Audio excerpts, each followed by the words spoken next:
If you think that you might be sick from mold, or you know that you are sick from mold and you're spinning your wheels on recovery, you really need to listen to this. I'm a licensed healthcare provider, but honestly, the credentials don't matter. What matters is that people who are giving you answers don't understand this illness and you're not getting better. Just a little bit about my story. I'm 42 now, first got sick with what I now recognize as POTS signs and symptoms. When I was 9, it was misdiagnosed as allergies to my wood stove.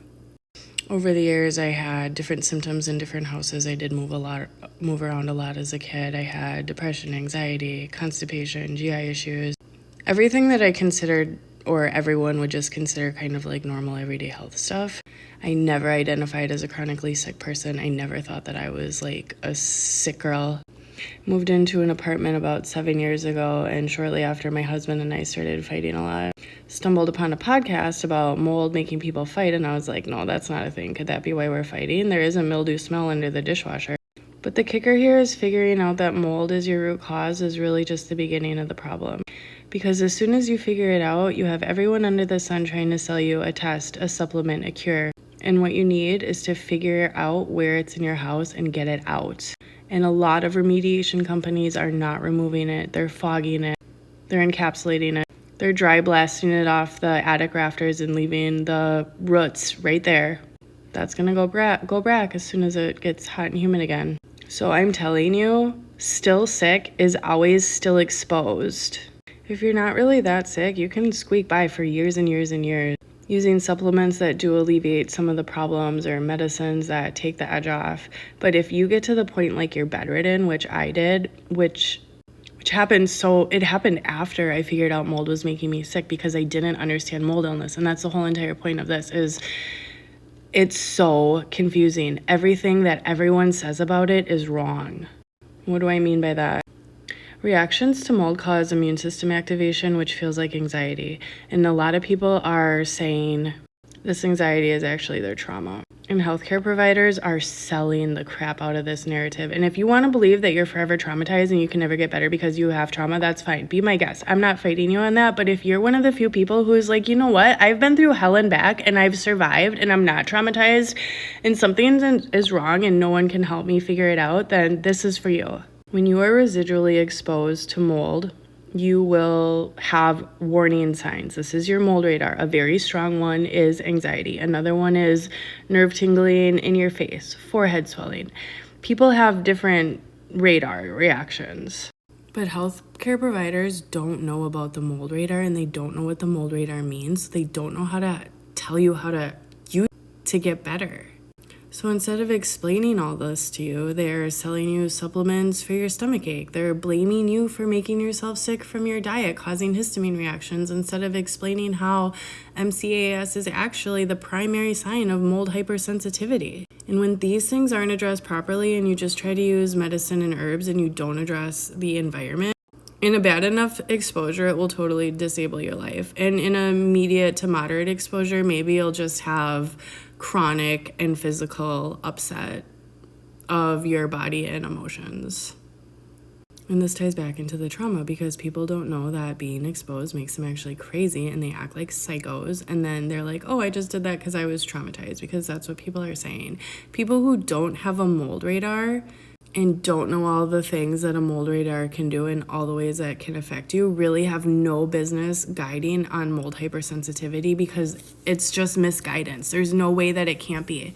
If somebody doesn't know how to tell you to use your mold radar to find deeper clues into your environment, there's no possible way they can guide you accurately. They can sell you endless testing, endless supplements, keep you chasing your tail on the next diagnosis, the next problem, because, oh, you treated mold and you didn't get better, so obviously it's something else. That's their bread and butter selling point right there. And not understanding mold, but marketing as if you treat mold is actually a really great business strategy, because as soon as you do all like the common things that don't work for mold illness that everyone does, they're on to saying, oh, now it's your lupus, now it's your trauma.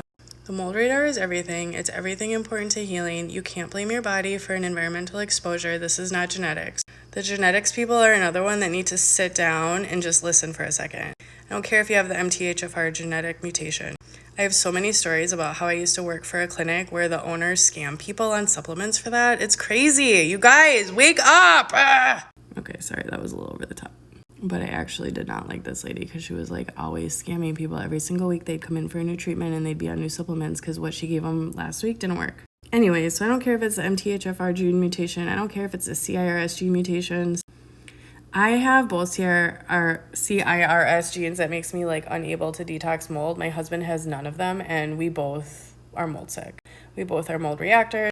I obviously am more sick, but my exposure level is also way more than his because he gets out of the house every day and I'm home with the kids or working from home. So you don't need the CIRS genes to be a mold reactor or to have mold hypersensitivity or to use your mold radar. You do not, and you don't need it to be mold sick. That's honestly just crap that people are selling. If you think of mold as poison, and it's documented in research, you can go Google NIH articles, mold destroys protein synthesis and can destroy your DNA. That's not dependent of genetics at all. So no matter your genetics, you can have epigenetic sick gene activations from a bad environment. And that's more what's happening than some people just having bad genes. And the bad genes thing of like, oh, I'm just sick, I have bad genes, I'm allergic to everyone and allergic to life.